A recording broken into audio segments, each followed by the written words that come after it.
Assalamualaikum warahmatullahi wabarakatuh.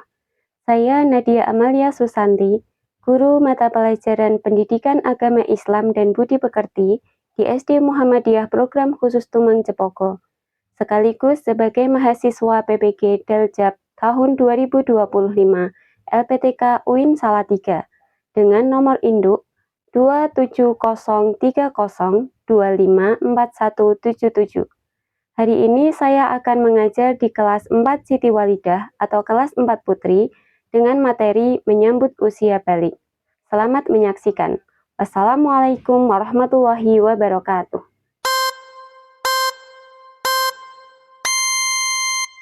Assalamualaikum.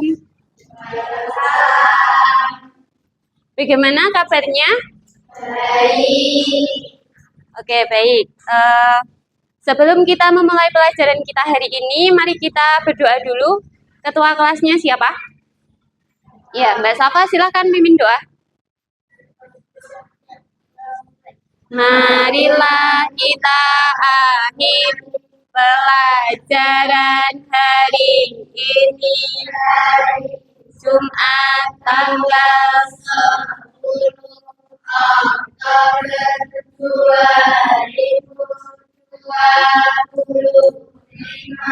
dengan membaca doa. Bismillahirrahmanirrahim. Raditu billahi robba wa bil islami dina wa bin Muhammadin nabiyya wa rasulah. Rabbi zidni ilma warzuqni fahma. Rabbi shrahli sadri wa yassirli amri wahlul uqdatan min lisani yafqahu qawli. Oke, baik. Selanjutnya untuk menumbuhkan rasa nasionalisme kita, mari kita menyanyikan lagu Indonesia Raya. Semuanya Ustadzah mohon untuk berdiri. Baik, terima kasih anak-anak. Silahkan duduk kembali. Oke, jadi hari ini kita akan belajar tentang mengenai menyambut masa usia balik. Tapi sebelum itu kita akan mengingat dulu, kembali pelajaran sebelumnya, yaitu tentang indahnya saling menghargai dalam keberagaman. Mengapa penting dalam menghargai keberagaman? Ya Mbak Enggar, silahkan. Ya benar, bagus.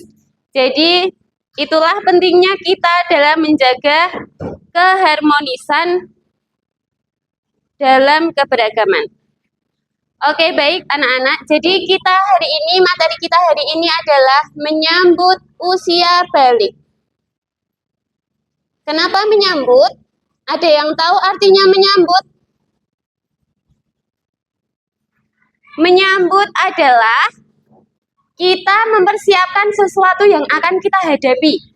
Nah, dalam hal ini sesuatu yang akan kita hadapi adalah balik.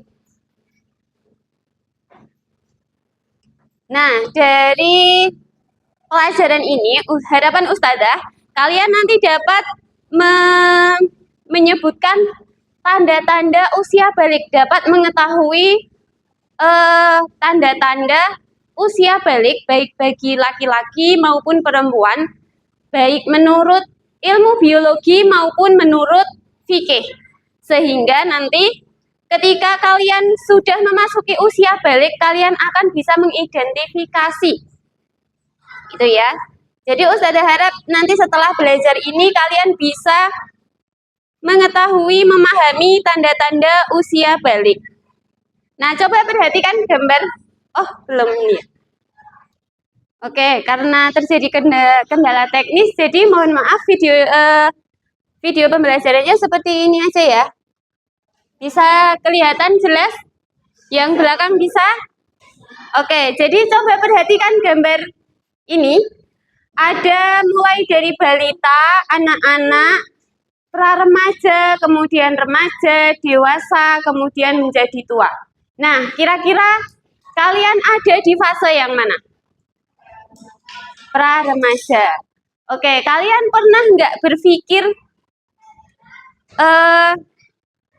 kalian pernah memperhatikan fisik teman kalian mulai dari kelas 1 sampai kelas 4, kira-kira mengalami perubahan apa tidak? Iya, nah itulah karena tubuh manusia itu, tubuh kita itu mengalami pertumbuhan. Nah, jadi makanya ada tanda-tanda usia balik secara biologi dan juga secara fikih. Batasnya umur 15 tahun, walaupun udah 15 tahun tapi belum haid, apakah ada us? Ada. Di beberapa kasus ada perempuan yang tidak mengalami haid atau mengalami haid di usia yang sudah matang. Gitu. Jadi pada usia 15 tahun walaupun belum mengalami tanda-tanda tadi, mimpi basah dan haid, mereka sudah tetap dianggap balik. Nah, ketika kita sudah memasuki usia balik, sudah mengalami salah satu dari ketiga tanda tadi menurut fikih, dan juga sudah ada tanda-tanda dari menurut biologi, maka kita disebut mukallaf. Mukallaf itu artinya orang dewasa yang wajib menjalankan hukum agama. Ada beberapa kewajiban yang harus kalian laksanakan ketika sudah memasuki usia balik. Yaitu apa aja? Sholat fardu, betul. Kemudian puasa di bulan Ramadan. Kemudian menutup aurat. Berbakti pada orang tua dan menuntut ilmu. Nah, itu kewajiban kalian setelah balik. Itu wajib. Wajib itu berarti kalau tidak dilakukan akan mendapat dosa. Nah, jadi ketika mimpi basah, kita mengalami mimpi basah, maka setelah bangun kita mandi wajib. Kalau tidak mandi berarti kita sedang berhadas besar dan tidak boleh melakukan hal-hal yang dilarang. Nanti akan Ustazah jelaskan setelah ini. Kemudian ketika haid itu umumnya rata-rata 7 hari umumnya. Tapi ada juga minimalnya 1 hari, maksimalnya 15 hari. Nah, kalau sudah selesai haid, sudah tidak keluar darah lagi, atau sudah melebihi 15 hari, walaupun masih mengeluarkan darah, maka kita wajib mandi wajib, mandi besar. Tuh. Cara bersuci dari hadas besar, salah satu diantaranya mimpi basah dan haid itu adalah dengan mandi besar. Nah, tata cara mandi besar. Yang pertama, mencuci kedua telapak tangan 3 kali. Kemudian mencuci kemaluan dengan tangan kiri. Yang ketiga, membersihkan tangan kiri dengan sabun. Kemudian yang keempat adalah berwudu. Yang kelima, menyela-nyela rambut kepala dengan air atau menuangkan air sebanyak 3 kali. Kemudian menuangkan air pada anggota badan dan terakhir membasuh kaki.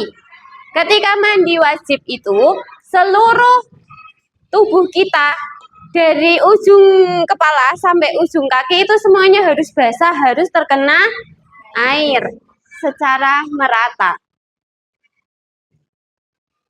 Nah, ini adalah larangan bagi orang yang sedang berhadas besar. Jadi kalau kalian sedang haid atau sudah selesai haid tapi belum mandi besar atau habis mimpi basah belum sempat mimpi besar, habis mimpi basah belum sempat mandi besar, maka kalian tidak boleh melakukan beberapa hal. Di antaranya adalah, ada yang tahu?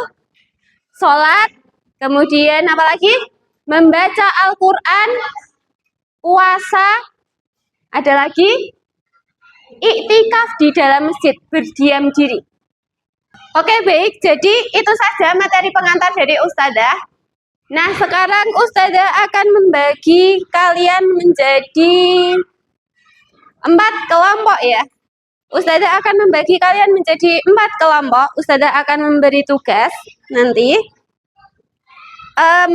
Kalian Ustadzah minta untuk mengidentifikasi tanda-tanda balik bagi perempuan dan laki-laki, baik menurut biologi maupun ilmu fikih. Kemudian apa saja larangan dan kewajiban ketika kita sudah balik. Kewajiban yang harus kita lakukan ketika sudah balik dan larangan ketika kita sedang berhadas besar. Oke, jadi kelompoknya biar cepat. Ini kelompok 1, kelompok 2, kelompok 3, kelompok 4 ya. Silahkan kalian nanti berdiskusi. Ustadzah akan membagikan lembar kerja. Nanti silahkan dibagi kelompok. Kalian boleh duduk melingkar buat berdiskusi. Ya ini ya. Ini satu kelompok ya, satu baris. Nah.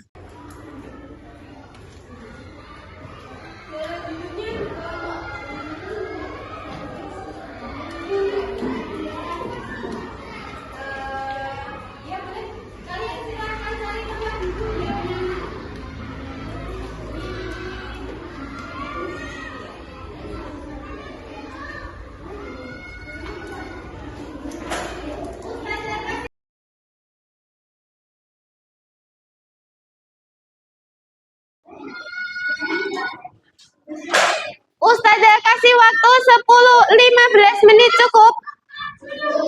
Oke, baik. Ustadzah kasih waktu 15 menit untuk berdiskusi.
Oke, baik anak-anak, waktunya sudah selesai.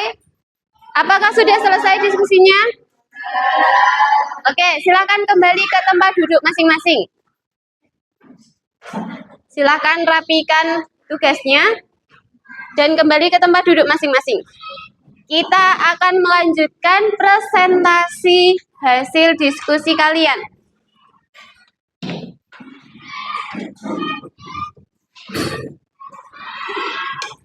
Baik, selanjutnya Ustadzah minta kalian mewakilkan satu anggota kelompok untuk mempresentasikan hasil diskusi kalian. Dari kelompok 2 dulu, silahkan. Siapa yang mewakili? Ya, Mbak Safa. Iya. Silahkan Mbak Safa, perwakilan dari kelompok 2.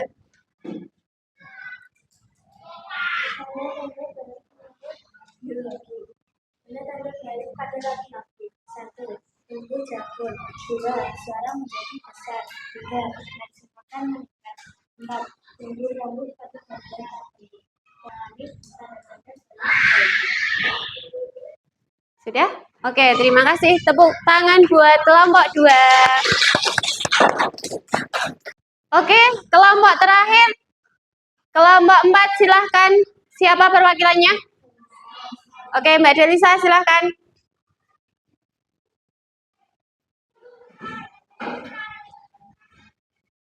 Kewajiban setelah balik. 1. Sholat 5 waktu. 2. Puasa di bulan Ramadan.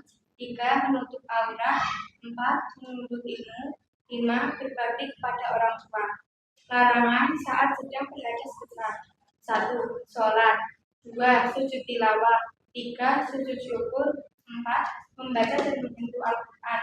5. Berdiam diri di masjid atau iktikaf. 6. Dan tawaf. Oke, silakan kembali ke tempat duduk. Terima kasih Mbak Delisa. Tepuk tangan buat Mbak Delisa.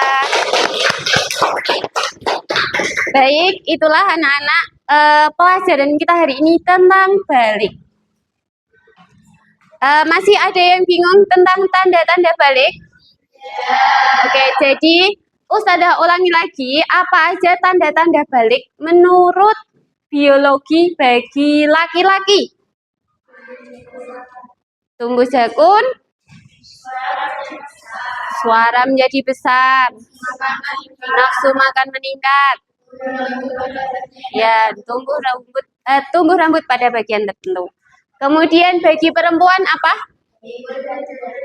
Ya, pinggul dan dada membesar. Apalagi? Ya, kemudian? Ya, terus? Ya, tumbuh rambut pada bagian tertentu. Kemudian, jadi setelah dewasa, fisik laki-laki dan perempuan itu sama apa beda? Beda. Kemudian tanda-tanda balik menurut fikih apa? Haid, mimpi basah, dan berusia 15 tahun.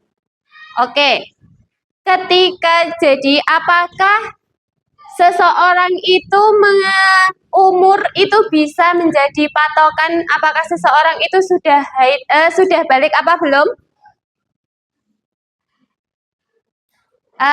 Apakah seseorang itu akan mengalami balik bersamaan di umur yang sama? Tidak. Misalnya, walaupun masih sama-sama umur 12 tahun, ada yang sudah balik, ada juga yang belum. Baik, untuk mengakhiri pertemuan kita hari ini, Ustazah kasih tugas rumah. Tugas kalian meresum pelajaran kita hari ini dan mempersiapkan pelajaran kita di pertemuan yang akan datang. Pelajaran yang akan datang kita akan mempelajari tentang kisah hijrah Nabi Muhammad ke Madinah. Oke, Ustazah rasa cukup sekian dulu pertemuan kita hari ini. Kurang lebihnya Ustazah mohon maaf. Ustazah akhiri, wassalamualaikum warahmatullahi wabarakatuh. Waalaikumsalam.